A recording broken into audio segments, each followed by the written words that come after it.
Hey, what's going on, everybody? It's BL44 coming at you with another video. So I'm in the middle of my breakfast, and I'm gonna try to make this video while eating it. So bear with me.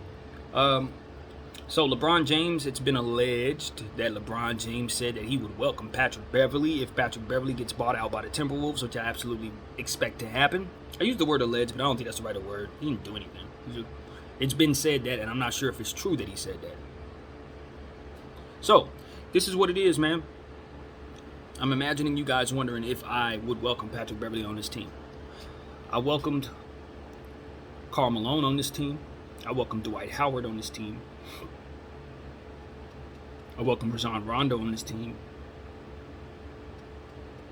It's been a couple guys, Matt Barnes, a couple guys that I would say that if you would have asked me if I wanted them to be Lakers, I would have said no before they got here.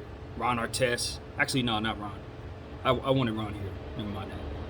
But the point is, there have been some guys that have battled with us, that we've had issues with, that have insulted us or insulted our favorite players or what have you, that have put on the Laker uniform and worn it pretty good.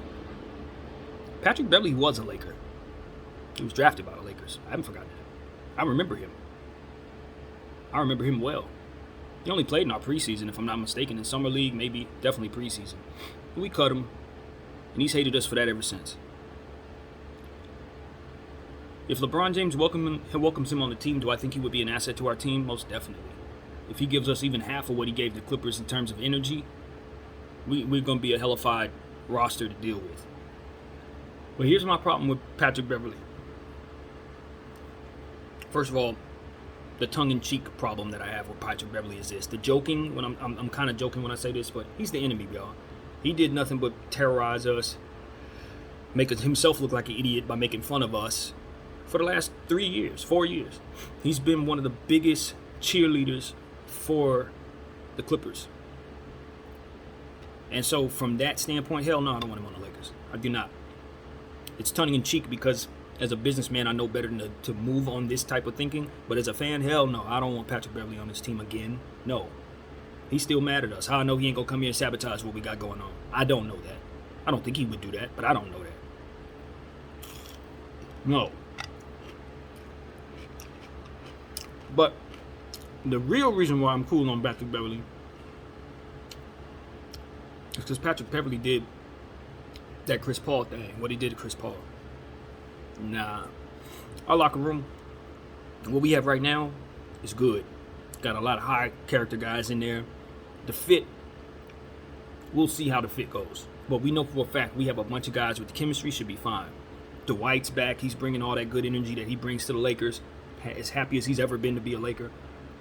We got Brody coming in. We know we're going to see dancing. We're going to see a lot of good stuff. Him and Carmelo Anthony. Some of that good chemistry that they had from the Thunder.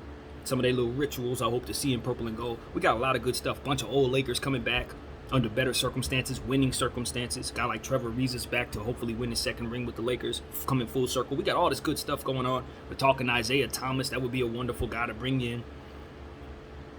Patrick Beverly has a nice story because now he has a gripe with the Clippers, and bringing him in would be a shot in the face of the Clippers, so to speak. However, what he did against to Chris Paul without really any full understanding of what actually was said by Chris Paul to him made it look like he was a sore loser and somebody that don't have his head together. It could cost us some basketball games, possibly. I've never known him to be that way before that.